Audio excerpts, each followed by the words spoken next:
Welcome into Spicier Than Therapy, everyone. I am Tier. And I'm Twin. And welcome to our YouTube channel. We are so happy to finally be here on YouTube with all of you. And this is a brand new segment that we're starting called Spicy Bites. So it's a little bit longer than our 60-second TikTok videos, but much, much shorter than our overall podcast episodes. Hopefully. Maybe. I mean, Possibly. we both talk a lot. Well, So there's a potential for these to be like a solid 7 to 14 minutes. But today, we're going to be talking about couples privilege in polyamory.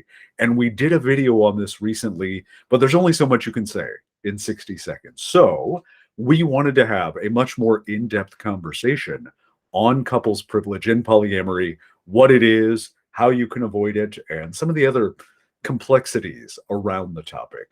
exactly. So for those that don't know, couples privilege is that, silent advantage that you might have if you or your nesting partner or your spouse are perceived by society as to be in a mononormative relationship. Even if you are openly poly, if you are just out and about and people just assume that you're a normal couple.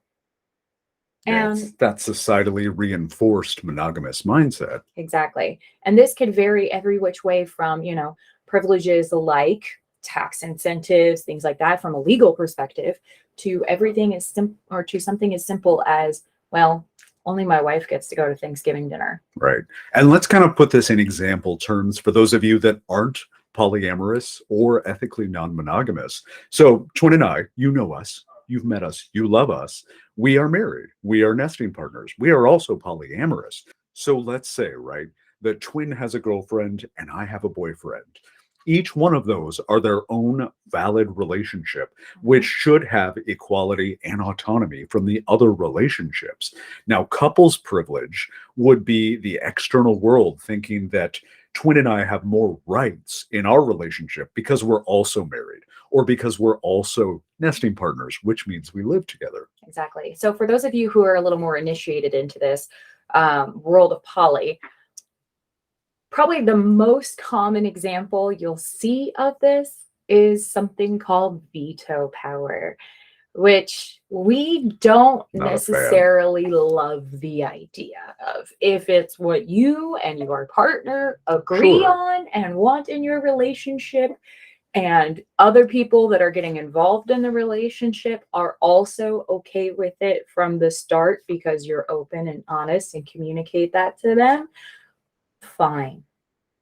But if you suddenly enact veto power, that's where things can get a little dangerous and a little harmful to the other people involved. Right. And couples privilege can take many, many different forms, kind of like the examples Twin already gave, but also it could be some of the little microaggressions almost, like calling your nesting partner or your spouse your main relationship. Mhm. Now, because we are married and because we are nesting partners, there are other considerations that we need to take into account in this relationship that wouldn't necessarily exist in another relationship. Oh, absolutely. Yeah, we As don't have to pay parents. rent together, with the other relationship. We have a mortgage to pay. That isn't so much couples privilege as just another level of complexity to our relationship. Exactly. As parents, we have a responsibility to our kids to make life as understandable as possible, right? I see we get a lot of questions from other parents in the community that ask us about how we do things, how to navigate, how to do Yeah. this, right? We can't tell you how to best raise your family. That is entirely upon you, and it would feel very arrogant to assume to tell you how to raise your children. But for us, it is a consideration that we have to take into account. Whereas some of our other partners, they don't have to worry about raising our children with us. That's our responsibility. They can if they so choose, but they don't have to because it's not their responsibility. So therefore, it is not part of that relationship. It's who we are as people, but it's not part of that extraneous relationship outside of the nesting partner relationship.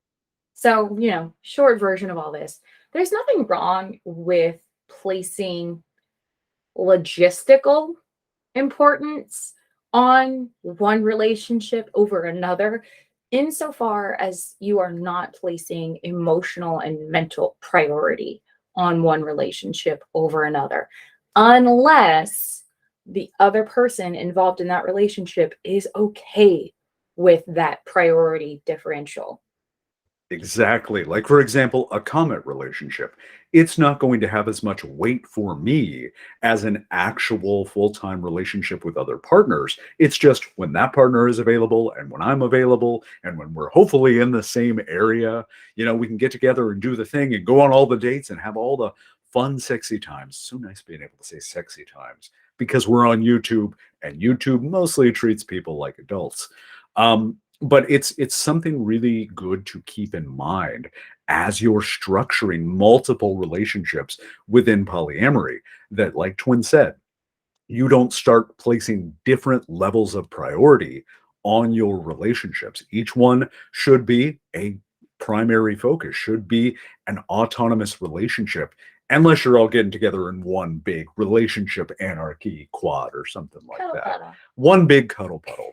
What's funny? I actually had somebody come on to one of my videos the other day and said, my partner and I are polyamorous, but we have a small young child. So we've decided to not be polyamorous until we're older or until the child is older. And it was such an interesting thing for me. Obviously, for those folks, that works for them and that's what's healthy for them. And that's okay because there's no one right or wrong way to be polyamorous. However, we see so many examples of polyamorous relationships and polycules where multiple people are raising a child from a very young age. It's that whole it takes a village thing. And we follow a couple of them on TikTok. Absolutely. But really, the overall focus of this video is how do we keep couples privilege top of mind as a polyamorous couple so it's not negatively affecting our other relationships? Twin, what's your thoughts on that? So for me, it's about ensuring that I balance the emotional availability that I have for everybody, and that I also communicate how much of that availability I have to give to other partners, be they comments, be they playmates, or an actual other relationship. And I also make sure that I set healthy boundaries for myself to help prevent against any negative behavior from other people. Like, for example, I wouldn't allow Tier to dictate my relationships and what I do within them. It would be unhealthy if I tried. Exactly. We have, of course, communicated what our boundaries and what our lines of comfort are, because that's the responsible, healthy, safe thing to do. But I would never presume to put my expectations for a relationship upon him either. So I just make sure that I balance everything out and that I effectively communicate with my other partners of whatever form where they are in and around my emotional bandwidth.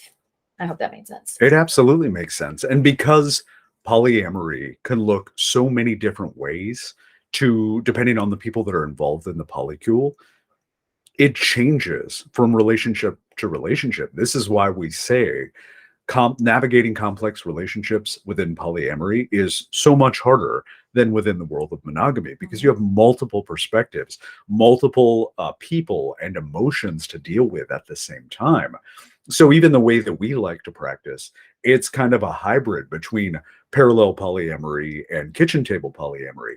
But ultimately, at the end of the day, no matter what type of polyamory relationship that you practice, communication needs to be there with all of your partners. If some of your partners start to feel that they're getting the short end of either the physical, emotional, or romantic stick, there's going to be some hurt feelings there. There's going to be some resentment.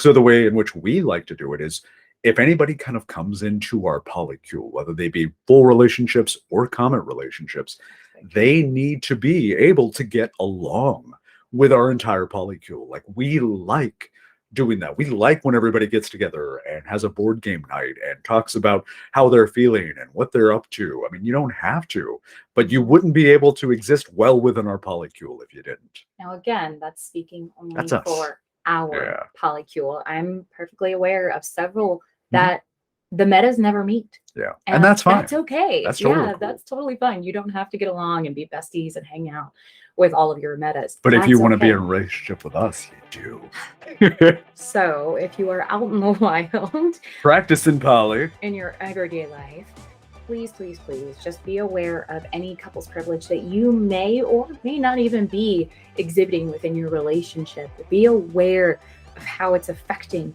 you and your partner and your partners. Just be aware. Yeah. You don't want it to negatively affect your partners. It's all about having happy, healthy, communicative relationships. We're trying it. You should try it too. And if you're ever on the blunt end of the couples privilege, please say something. It's never going to hurt. And it might, well, I won't say it never, I won't say it will never hurt, because it might suck a little bit. Yeah. But that's part of growing. That's how you grow. That's how you strengthen the relationship, or grow to find a different one. Yeah. You learn through the trials and tribulations what doesn't work, what does work. So get out there, do your polyamorous best, and drop us some comments. Let us know what you have experienced as far as couples privilege goes. Exactly. How do you navigate couples privilege within your relationships? We want to hear from you. So this feels weird to say, but since we're new to YouTube, we're going to say the thing. So don't forget to like, subscribe, smash the bell or the plus or whatever the fuck YouTube has. Let me stand. Right? I'm not actually sure what it looks like on YouTube, but subscribe, send to all your friends, put us on a t-shirt, put us in the background during sexy times. I don't know, man. We're like Netflix and chill. Polly and party. Polly and party. Yeah. See you later. Bye. Fuck, I'm fucking it up. Mm-hmm. It's gonna suck for editing for you, twin, for later. We're gonna start it back over. All right, start your whole bit over. I love you. Mm-mm. Oh, that's getting Yeah, clipped this and is saved. putting in there.